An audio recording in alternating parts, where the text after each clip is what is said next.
এটা আমরা কখনো ভাবিনি। আমরা এবারও আশা করছিলাম ঠিক আগের মতোই আবারও তিনি সুস্থ হয়ে উঠবেন। আমরা ভারাক্রান্ত হৃদয়ে ইতিমধ্যে আপনারা শুনেছেন ডক্টর শাহাবুদ্দিনের ঘোষণা। আজ ভোর 6টায় আমাদের গণতন্ত্রের মা, আমাদের অভিভাবক, আমাদের জাতির অভিভাবক আমাদেরকে ছেড়ে চলে গেছে। ইন্না লিল্লাহি ওয়া ইন্না ইলাইহি রাজিউন। এই শোক, এই ক্ষতি, এটা অস্বাভাবিক, অপূরণীয়। এই জাতি কোনোদিন পূরণ করতে পারবে না। যে নেত্রী তার সারাটা জীবন জনগণের অধিকারের জন্য, কল্যাণের জন্য তার সমগ্র জীবনকে উৎসর্গ করেছিলেন, সেই নেত্রী দেশনেত্রী বেগম খালেদা জিয়া আমাদের মাঝে নেই। এটা আমরা যারা তার সহকর্মী এবং রাজনৈতিক কর্মী, আমরা এটা ভাবতেও পারি না। বাংলাদেশের রাজনীতিতে একটা বিশাল শূন্যতা সৃষ্টি হলো। তাই নয়, গণতান্ত্রিক পৃথিবীর গণতান্ত্রিক আন্দোলনেও একটা বিশাল শূন্যতা সৃষ্টি হলো। আমরা দলের পক্ষ থেকে আমাদের ভারপ্রাপ্ত চেয়ারম্যানের অনুমতিক্রমে আমরা দলের কিছু কর্মসূচি নিয়েছি। সেই কর্মসূচিগুলো আমাদের দলের সিনিয়র যুব মহাসচিব জনাব রুহুল কবির রিজভী সাহেব আপনাদের সামনে তুলে ধরবেন।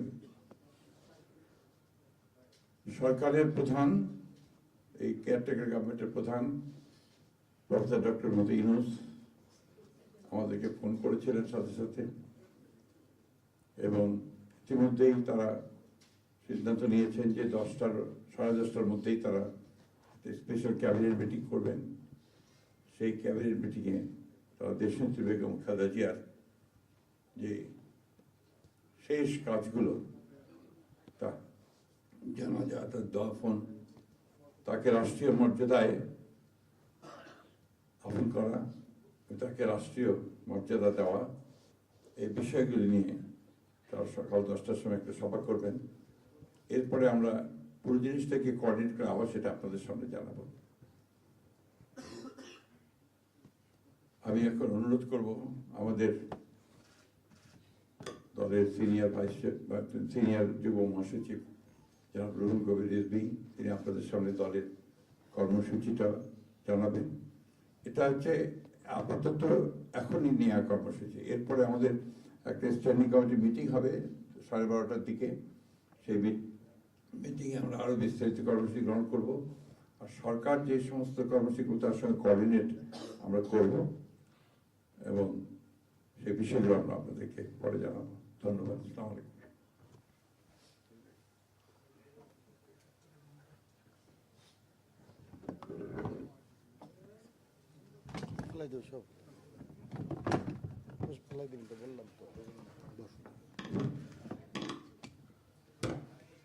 সম্মানিত মহাসচিব, দেশনেত্রী বেগম খালেদা জিয়ার চিকিৎসকবৃন্দ, জাতীয় স্থায়ী কমিটির সদস্যবৃন্দ, বিএনপির অন্য নেতৃবৃন্দ, মহাসচিব মহোদয় বলেছেন, আমি আর কিছু বলতে চাই না।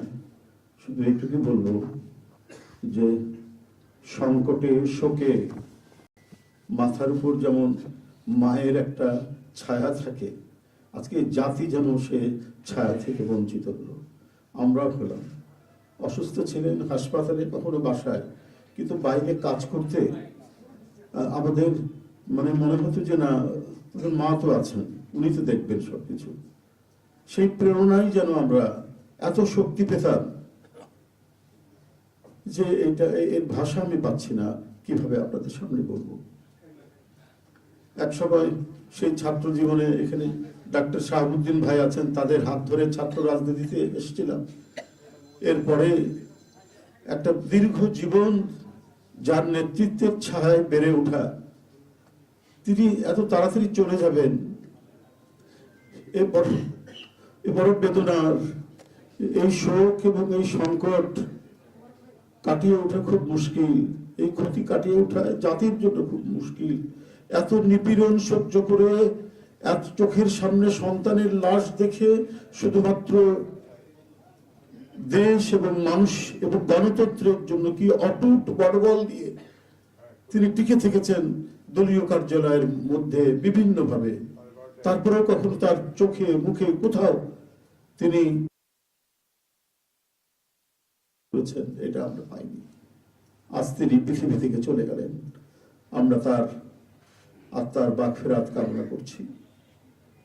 সারা দেশ এবং সারা বিশ্ব এই নিপীড়িত মজলুম নেত্রী তার জন্য গভীর শোক জানাচ্ছে।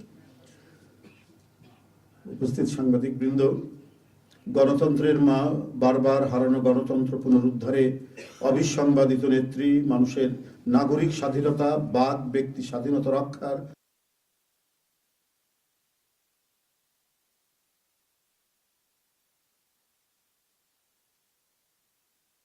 ইন্তেকাল করেছেন। চিকিৎসক বৃন্দ যেটা ঘোষণা করেছেন 6টায়, ইন্না লিল্লাহি ওয়া ইন্না ইলাইহি রাজিউন। বাংলাদেশ জাতীয়তাবাদী দল বিএনপি এই হৃদয় বিদারক এবং মর্মস্পর্শী মৃত্যুতে গভীর শোক ও দুঃখ প্রকাশ করছে। দেশের জনগণের, দলের সর্বস্তরের নেতাকর্মী, বিভিন্ন রাজনৈতিক দল, পেশাজীবী সংগঠন সকলকে দেশনেত্রীর জন্য আল্লাহ রাব্বুল আলামিনের কাছে তার রুহের মাগফিরাত করছি। আজকে এই তাৎক্ষণিক যে সাংবাদিক সম্মেলন থেকে এখানে তাৎক্ষণিকভাবে যে কর্মসূচিটি প্রণয়ন করা হয়েছে তা আমি আপনাদের সামনে এখন উপস্থাপন করছি। কর্মসূচি: দেশনেত্রী বেগম খালেদা জিয়া আমাদের মাঝে নাই, পৃথিবী থেকে তিনি চলে গেছেন। তার মৃত্যুতে 7 দিন ব্যাপী বাংলাদেশ জাতীয়তাবাদী দল বিএনপি শোক পালন করবে। 7 দিন ব্যাপী বাংলাদেশ জাতীয়তাবাদী দল শোক পালন করবে। কেন্দ্রীয় কার্যালয় সহ দেশের সকল কার্যালয়, সকল দলীয় কার্যালয়ে 7 দিন ব্যাপী কালো পতাকা উত্তোলন করা হবে। 7 দিন ব্যাপী কালো পতাকা উত্তোলন করা হবে। দলের সকল স্তরের নেতাকর্মীরা এই 7 দিন ব্যাপী কালো ব্যাজ ধারণ করবেন। 7 দিন ব্যাপী কালো ব্যাজ ধারণ করবেন। প্রতিটি দলীয় কার্যালয় দেশনেত্রীর জন্য 7 দিন ব্যাপী কোরআন খতম ও দোয়া অনুষ্ঠিত হবে। কোরআন খতম ও দোয়া মাহফিল অনুষ্ঠিত হবে। কেন্দ্রীয়ভাবে গুলশান কার্যালয় ও নয়াপল্টনস্থ কেন্দ্রীয় কার্যালয়, কেন্দ্রীয়ভাবে গুলশানস্থ চেয়ারপারসনের কার্যালয় ও নয়াপল্টনস্থ কেন্দ্রীয় কার্যালয়ে এবং জেলা পর্যায়ের দলীয় কার্যালয়ে শোক বহি খোলা হবে।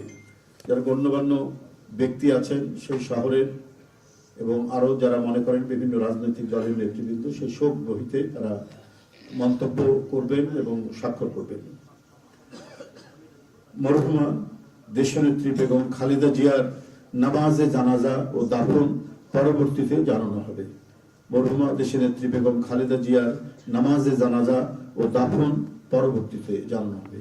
এই ছিল কর্মসূচি। ধন্যবাদ আপনাদের সবাইকে।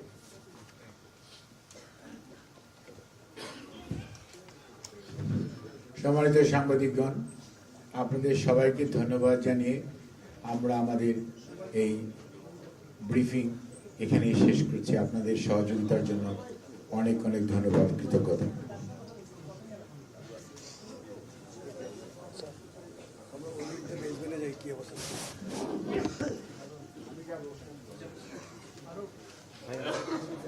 ছবি নিব।